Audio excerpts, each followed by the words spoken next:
अस्सलाम वालेकुम। कैसे हैं आप सब? उम्मीद करती हूँ सब ठीक ठाक और खैरियत से होंगे। अल्लाह ताला सबको अपने घरों में ज़मान में रखे। हाँ जी, तो आज शादी के किचन में बन रही है कड़ी पकौड़ा हम बना रहे हैं मज़े की। तो उसके लिए हमने ली है दही। पहले हम उसका मिक्सचर तैयार कर लेते हैं। 2 कप मैंने भर के दही के ले लिए हैं। दही थोड़ा खट्टा होना चाहिए तो कड़ी अच्छी बनती है। ये दही को मैं अच्छी तरह से फेंट लूँगी।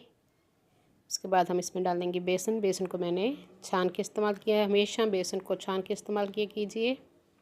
आधा कप बेसन है, 2 कप दही है। इसको हम अच्छी तरह से मिक्स कर लेंगे।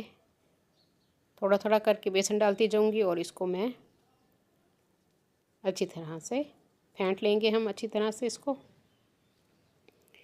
हाँ जी, साथ ही मैंने 1 कप पानी इसमें डाल दिया है और अच्छी तरह से हम इसको मिक्स कर लेंगे, दही, बेसन और पानी को।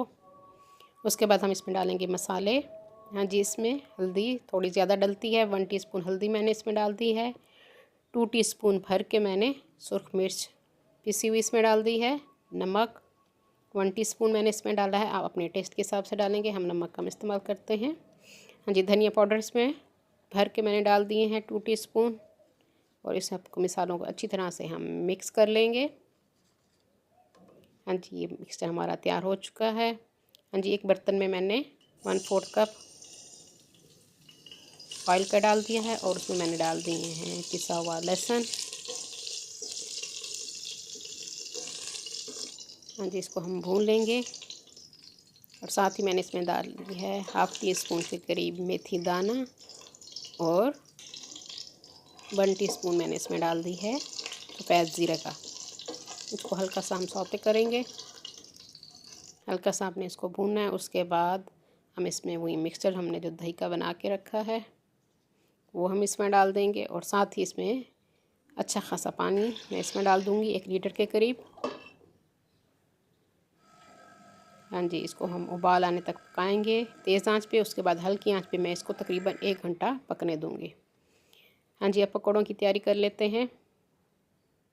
मिक्सचर को मैंने चढ़ा दिया था हल्की आंच पे 1 घंटे के लिए। पकौड़ों के लिए मैंने 1.5 कप बेसन लिया है। 1 बड़े साइज़ का प्याज इसमें हमने डाल दिया है। एक छोटे साइज़ की आलू बारीक काट काट के हमने इसमें डाल दिए हैं। ये ऑप्शनल है, आपकी मर्ज़ी, अगर आलू डालना चाहें तो डाल लीजिए। हाँ जी, साथ ही हरी मिर्चें मैंने डाल दी हैं 2 से 3 अदद। हरा धनिया और पुदीना हमने इसमें डाल दिया है। हाँ जी, हल्दी इसमें डाल दी है मैंने 1/2 टीस्पून। सुरख मिर्च पाउडर मैंने इसमें डाल दी है 1/2 टीस्पून। हाँ जी, नमक 1 टीस्पून मैंने इसमें डाल दिया है। और कुटी हुई लाल मिर्च भी हमने इसमें डाल दी है 1 टीस्पून। सफ़ेद ज़ीरा मैं इसमें डाल रही हूँ 1/2 टीस्पून। हाँ जी, धनिया पाउडर हमने इसमें डाल दिया है 1 टीस्पून। हाँ जी, और मैंने इसमें डाल दी है अजवाइन 1/2 टीस्पून। और चाट मसाला मैंने इसमें डाला है 1/2 टीस्पून। ये आप अपने टेस्ट के हिसाब से डालेंगे। और थोड़ा सा मीठा सोडा मैंने इसमें डाल दिया है 1 चुटकी के करीब। इसको मिक्स करेंगे और थोड़ा सा पानी डाल के हम इसका मिक्सचर तैयार करके रख देंगे। बेसन के लिए बेसन के मिक्सचर को आपने तकरीबन आधा घंटा पहले तैयार करके रखना, उससे पकोड़े बहुत अच्छे बनते हैं। पतला आपने बैटर नहीं बनाना, थोड़ा गाढ़ा रखना है ताकि बाद में इसको हम चेक कर लेंगे। अगर ज़रूरत हुई तो हम पानी डाल के इसको थोड़ा पतला कर लेंगे। हाँ जी, इस दौरान ये हमारी कड़ी जो 1 घंटा के लिए हमने पकने के लिए रखी हुई थी पक चुकी है। जितनी गाढ़ी आपने रखनी हो आप रखिएगा, बहुत गाढ़ी आप नहीं रखेंगे, थोड़ी पतली रखी जाती है। हाँ जी, पकौड़ों के लिए मैंने ऑयल चढ़ा दिया था। मीडियम फ्लेम पे हम पकौड़ों को फ्राई कर लेंगे। पकौड़े हमारे फ्राई हो चुके हैं। हाँ जी, पकौड़ों को हम कड़ी के मिक्सचर में साथ साथ डालते जाएंगे।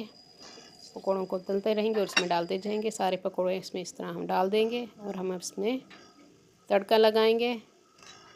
1/2 कप मैंने ऑयल लिया है। ऑयल में मैंने छोटे साइज़ की प्याज डाल दी है और अदरक लहसुन का पेस्ट डाल दिया है इसमें 1 टेबल स्पून।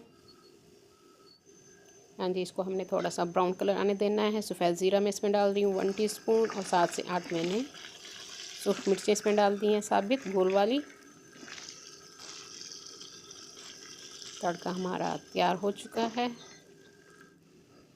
थोड़ा सा मैंने इसमें राई भी डाल दी थी तड़के में। हाँ जी, मज़ेदार किस्म की हमारी कड़ी तैयार हो चुकी है। ऊपर पिसा हुआ गरम मसाला हम डाल देंगे और थोड़ी सी चाट मसाला अगर चाहें तो वो भी आप इसके ऊपर डाल सकते हैं। हाँ जी, आप इसको उबले हुए चावलों के साथ पेश कीजिए या रोटी के साथ खाइए, दोनों में बहुत मज़े की लगती है। उम्मीद करती हूँ मेरी आज की रेसिपी आप लोगों को पसंद आई होगी। अपनी दुआओं में मुझे याद रखिए। अल्लाह हाफ़िज़।